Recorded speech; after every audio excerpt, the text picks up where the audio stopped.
عبيدك من شتات في شتات.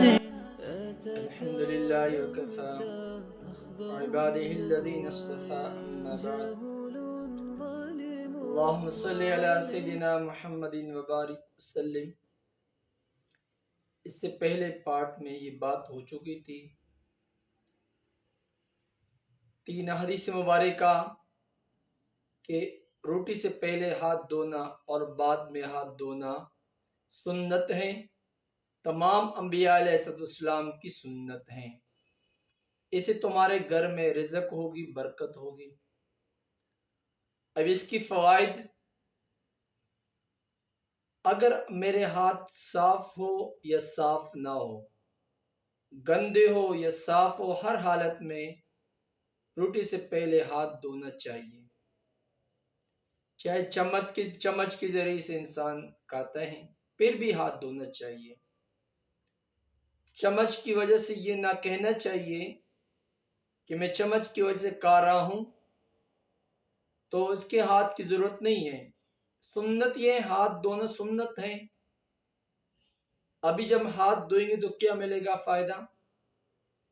ایک بزرگ تھے، اس نے کہا کہ میں نے ایک مولانا صاحب کے درس میں بیٹھا تھا تو میں نے یہ صفات سنی، یہ بات سنی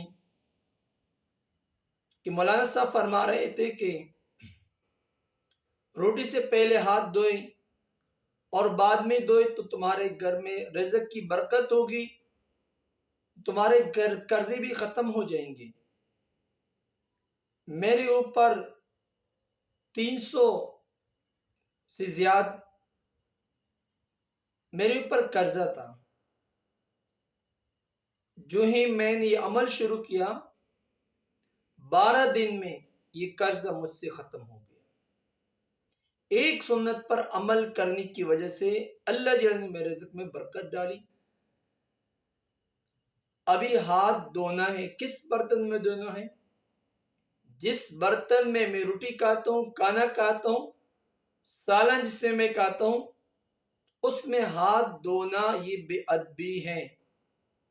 اس کے علاوہ برتن میں میں ہاتھ دھو سکتا ہوں، لیکن جس میں کھانا کھا رہا ہوں تو اس میں ہاتھ دھونا بے ادبی ہے. اللہ جل شان ہم سب کو نبی علیہ السلام مبارک کی اتباع نصیب فرمائے اور اللہ جل شان سب کو کامیابی خوشی نصیب فرمائے. واخر دعوانا